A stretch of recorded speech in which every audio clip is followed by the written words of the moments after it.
Quem é Alfredo Lang, principalmente na área da comunicação? Mais uma peça do tabuleiro que, através do esforço, que através do compartilhamento, que através de uma associação com outras pessoas, conseguiu dotar esta cidade competentemente de veículos de comunicação que são respeitados.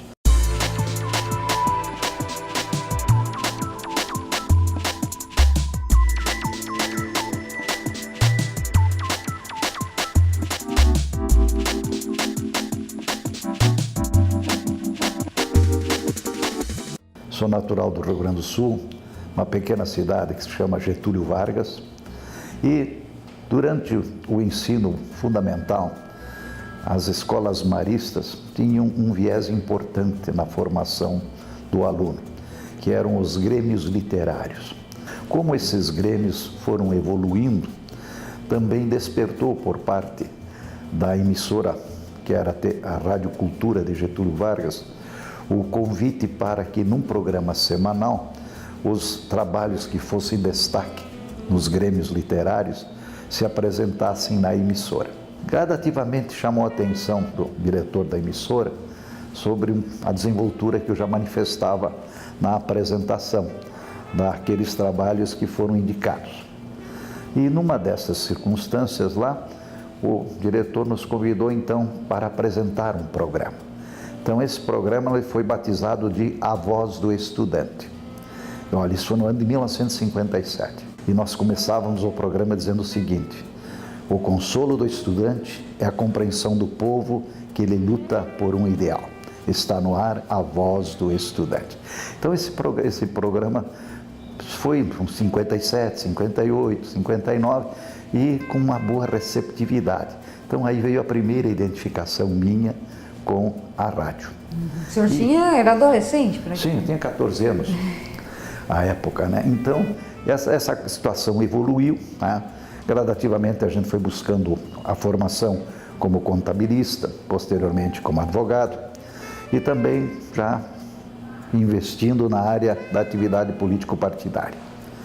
Também fomos vereador na nossa cidade e, por circunstâncias de outras ordens, a emissora em Getúlio Vargas foi fechada por não cumprir determinadas situações. E aí então, como a gente tinha essa afinidade com o veículo, partimos para uma proposta de dotar novamente a cidade de uma emissora de rádio. E no final da década de 60 nós conseguimos então colocar no ar a Rádio Sideral de Getúlio Vargas, que existe até hoje, muito bem dirigida. E nesse sentido, então, posteriormente, quando a gente mudou do Rio Grande do Sul para Santa Catarina, não viemos com esse viés de rádio, mas a cidade de Chapecó crescia, se desenvolvia, e no começo dos anos 70, tinha apenas um jornal semanal e uma emissora de rádio. Então nós provocamos, no ano de 74, um edital para a segunda emissora de rádio em Chapecó. Essa então foi a Radiodifusão Índio Condá. Ela, em 76, recebeu a concessão, se instalou. Paralelamente, também, provocamos o primeiro edital para a televisão em Chapecó. E esse foi um processo mais demorado, que foi só julgado em 78, mas instalado em 82. Embora não figurássemos entre os vencedores da concorrência, ganhou a concorrência a TV Cultura de Florianópolis, que precisava, vencidos os prazos, se instalar. E nesse sentido, fui convidado pelo Dr. Mário Petrelli, que era o detentor da concessão, a ser um executivo para instalar esse canal de televisão em Chapecó. Então já tínhamos a segunda emissora de rádio, já um canal de televisão. Posteriormente, provocamos editais para instalar emissoras de FM.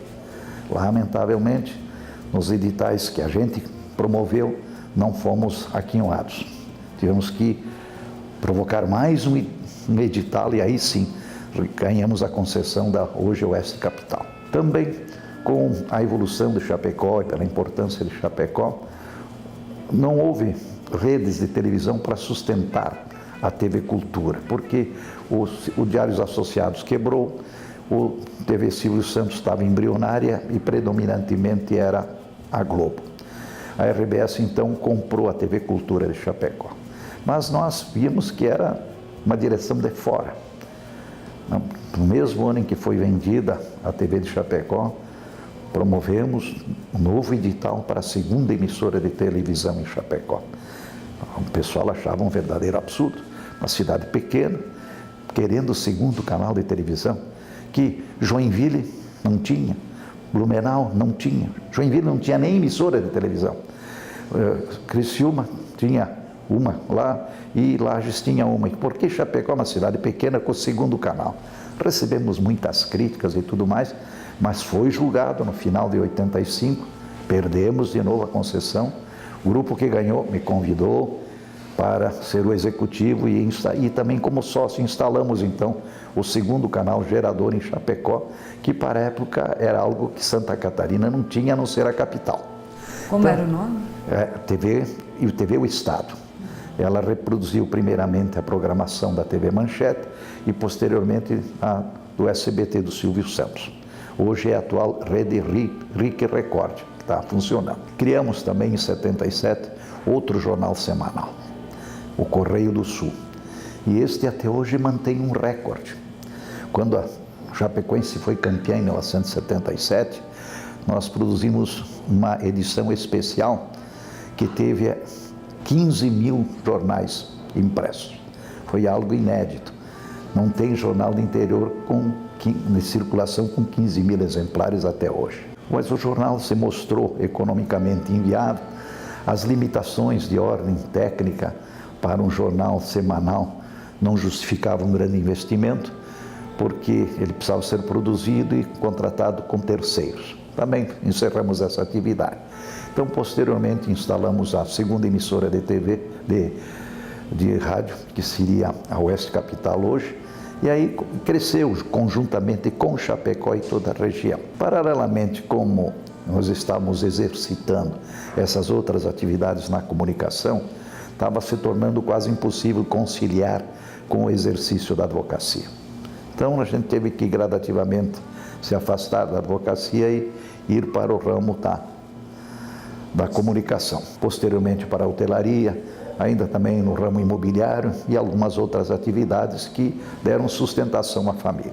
A nível de imprensa de Santa Catarina, precisa se destacar Chapecó, uma cidade interiorana que hoje é considerada, hoje não, já há tempo é considerado o segundo polo de comunicação social de Santa Catarina. Seja através das 2 estações de televisão, do forte suporte de rádio, de jornais. Chapecó tem 3 jornais diários de circulação, diários. A capital não tem 3 jornais. Joinville não tem 3 jornais. Blumenau não tem 3 jornais. Temos 14 revistas editadas, com circulação mensal, bimensal e assim por diante. Nós, particularmente, temos a revista de Chapecó. O que mudou na década de 70 aqui em Chapecó por causa das suas rádios? Nós tivemos alguns episódios interessantes. Uma cidade, como nós vivíamos lá em Getúlio Vargas, sem um canal de rádio, era até apelidada de uma cidade muda. Quando chegamos em Chapecó, também existia esse desafio. Tinha só uma emissora muito bem dirigida e um jornal semanal, que era a Folha do Oeste. E pela representatividade que Chapecó já desempenhava, aqui já funcionava a Secretaria dos Negócios do Oeste, que foi uma mola propulsora para a integração desta região a Santa Catarina. Então, nesse sentido, é que houve esta abertura. E queiramos ou não, para o progresso e desenvolvimento de uma cidade, de uma região, se ela não tiver bons meios de comunicação, ela fica marginalizada.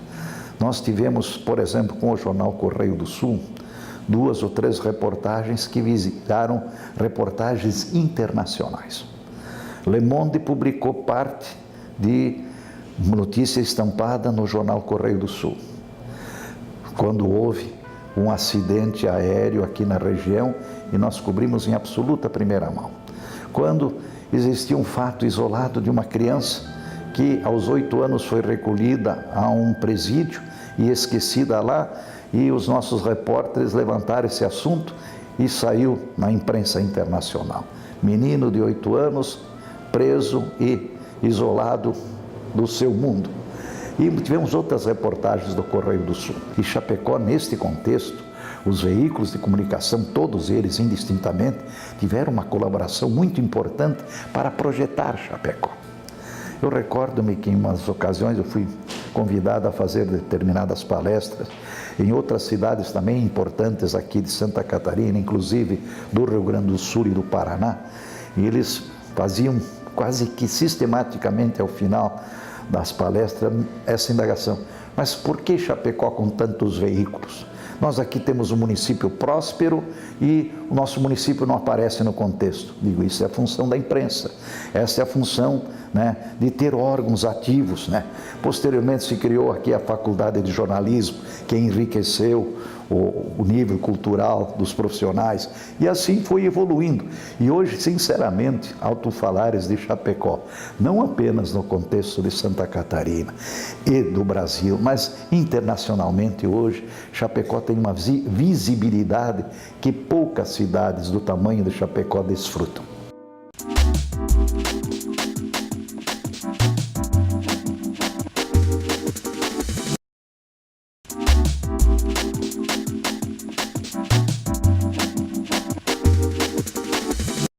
Logo que a Rádio Fusão de Condá entrou no ar, nós montamos, por ser da área, né, um conjunto de repórteres muito ativos. Então, o fato que até tinha jornal semanal, que divulgava e tudo mais, e lá na seção de determinadas notas, até o jornal registrava. Se tu estiveres circulando na cidade e for interpelados por alguém, não se constrange, é um repórter da Rádio de Condá, porque ela tinha que partir com uma proposta nova, tínhamos que ter alguma criatividade nesse sentido. Então, as reportagens externas, com aquele gravador tamanho família e tudo mais, ele alimentava muito a programação diária. Nós aqui, por pertencer a uma região, uma forte tradição gaúcha, nós tínhamos o programa Rancho Crioulo, nós tínhamos determinados programas de valorização dos artistas. Então, aos domingos pela manhã, tinha o programa gauchesco, depois o programa sertanejo, ao vivo na rádio, com auditório. Então, essas coisas diferenciavam e criavam um ambiente diferenciado e uma perfeita interação entre o veículo e a população. Quem eram os nomes? Assim? Olha, nós tínhamos aqui o Paulo Raimundo. Paulo Raimundo, por causa do Pedro Raimundo, ele era uma criatura de referência. Ele, inclusive, foi o fundador dos primeiros CTGs de Chapecó. Para quem não sabe, Chapecó é uma cidade que tem mais CTG do que qualquer cidade gaúcha. Chapecó tem hoje 8 CTGs e tem também centros de tradições que são um passo inicial para o CTG. Temos a maior cidade de movimento farroupilha montada permanentemente em Chapecó. Com registro, ela bateu um recorde, foi para o Guinness, com referência à prática da Semana Farroupilha. Então, são certas coisas que tiveram um embrião do rádio. O rádio exerceu uma influência muito grande no sentido de fazer essa interação da sociedade. Os debates no rádio, as pessoas são desafiadas até hoje a participar de programas ao vivo, onde são discutidos assuntos políticos, econômicos, sociais, culturais e de toda a ordem. Teve algum programa de destaque ou algum profissional que ficou para a história do rádio? Tem. Nós temos o programa Nas Malhas da Lei. Esse programa foi uma situação marcante, porque o temor de quem praticava qualquer delito, se envolvia em qualquer acidente, naquele tempo não tinha uma legislação tão, vamos dizer, proibitiva de se divulgar certos fatos, a amplitude era total, ele não tinha medo de ir para a delegacia, ele tinha constrangimento a ouvir nas malhas da lei o seu nome e satirizada a sua função. Então isso era algo, né? Eu particularmente tenho o programa Linha Direta, muito antes que a Globo criou Linha Direta.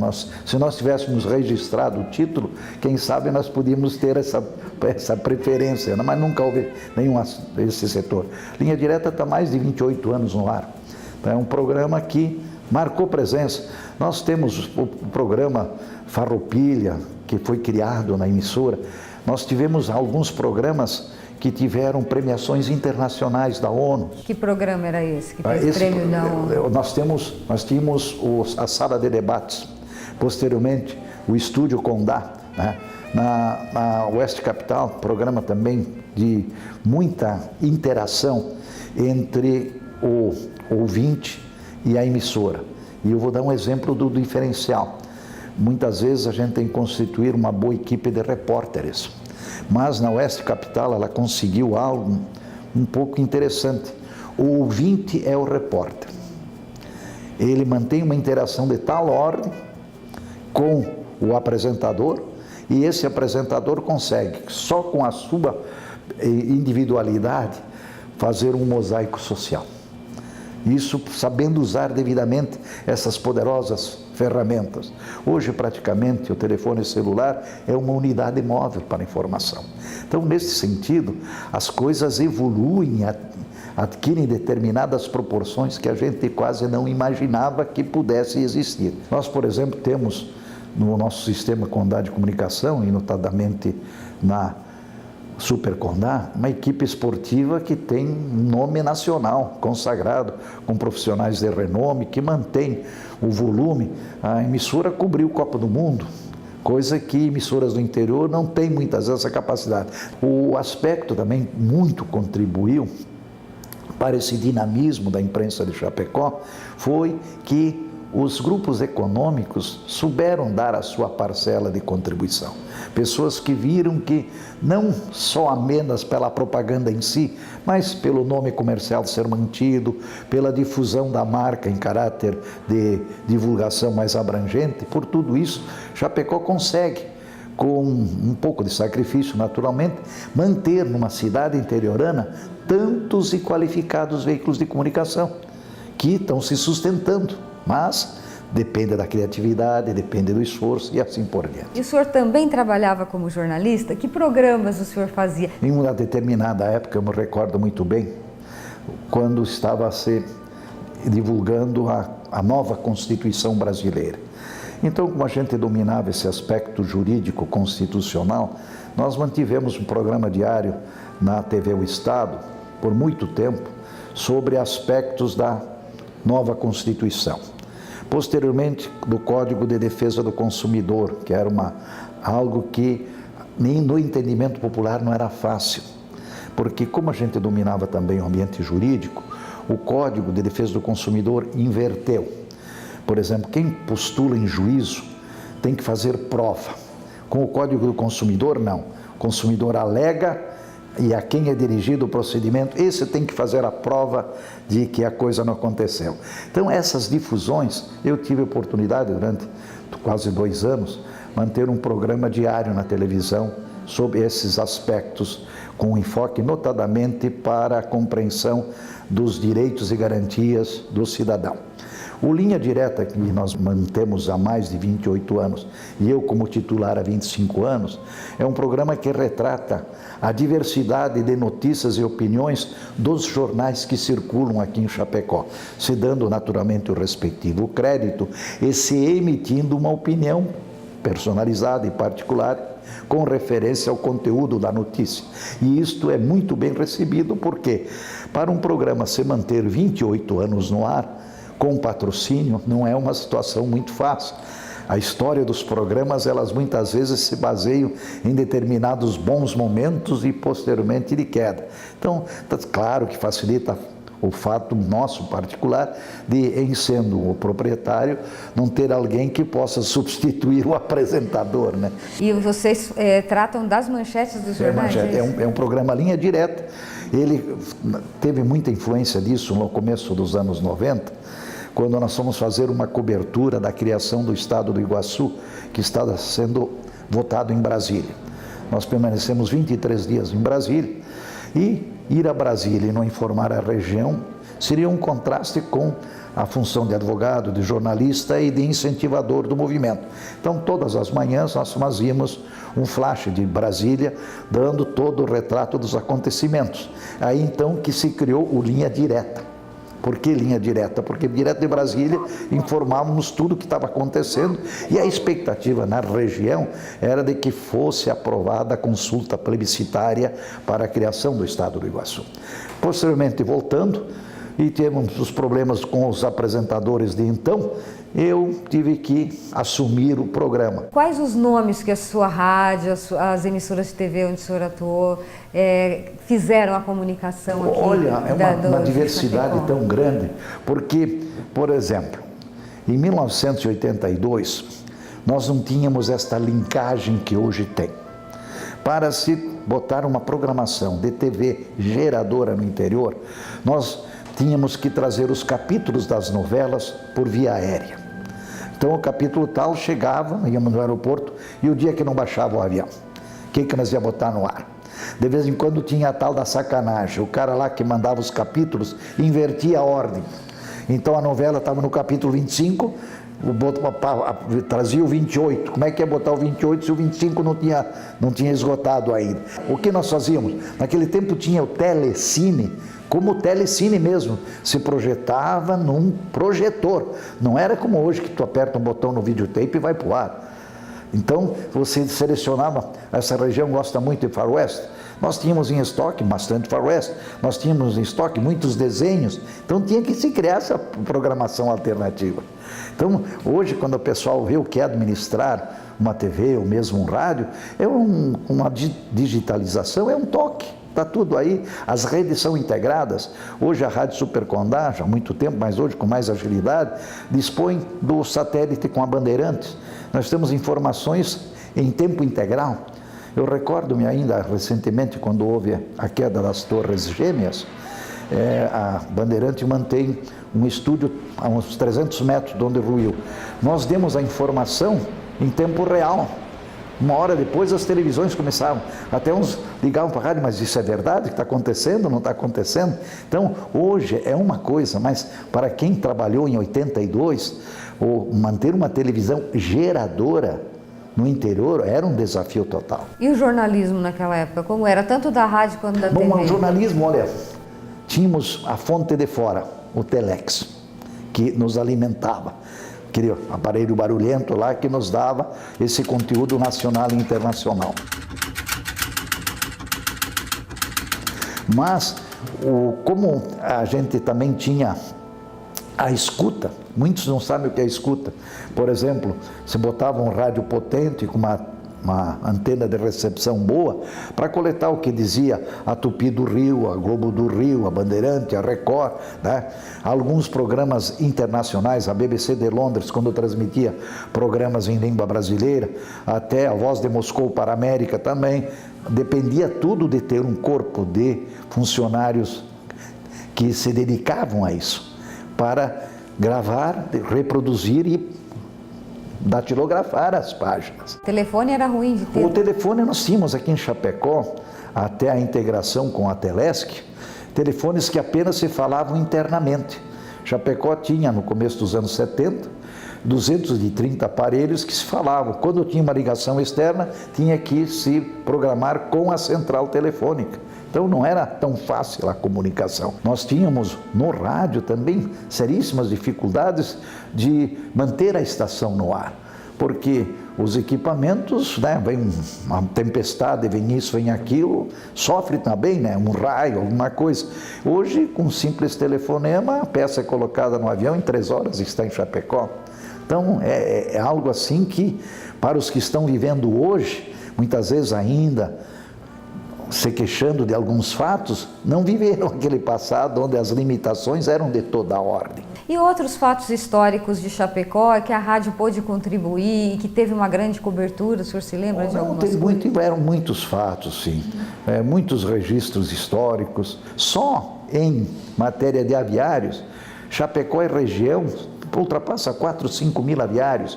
São todas essas famílias que recebem a comunicação da empresa, dizendo qual é o dia que vai chegar a ração, qual é o dia que vão apanhar o frango, o peru, qual é o dia que vai ser abatido o porco que ele está criando e assim por diante. Isso antigamente? Não, atualmente. Hoje nós temos na Rádio Supercondá uma rede de informativo muito qualificada e que representa uma interação de tal ordem que antes de existir os programas, a dificuldade destas empresas para se comunicar com o integrado eram complicadíssimas. Hoje temos uma facilidade, pesquisas dessas empresas dão um índice de resolutividade de 99% da comunicação do veículo com o integrado. Quais os programas da Rádio Índio Condá que ficaram para a história? Olha, eu vou mencionar, por exemplo, As Malhas da Lei, porque ainda hoje, quando se fala com pessoas aí de 80, 90 anos, elas têm na sua memória.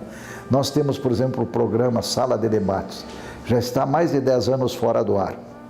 Mas muitos ainda, quando se referem ao rádio, dizem, porque lá no Sala de Debates, então tem aquela coisa escondida lá no recôndito do cérebro. Como era o Sala de Debate? O Sala de Debate era um desafio, onde o apresentador convocava qualquer dos setores e questionava.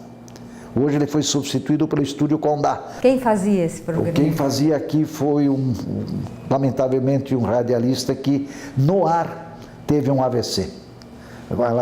E o ouvinte sentiu que esse apresentador estava passando por essa dificuldade. Lamentavelmente não recobrou, perdeu a memória e por tudo isso é o Sandro Santos. E agora quem o substituiu foi na minha casa, minha filha.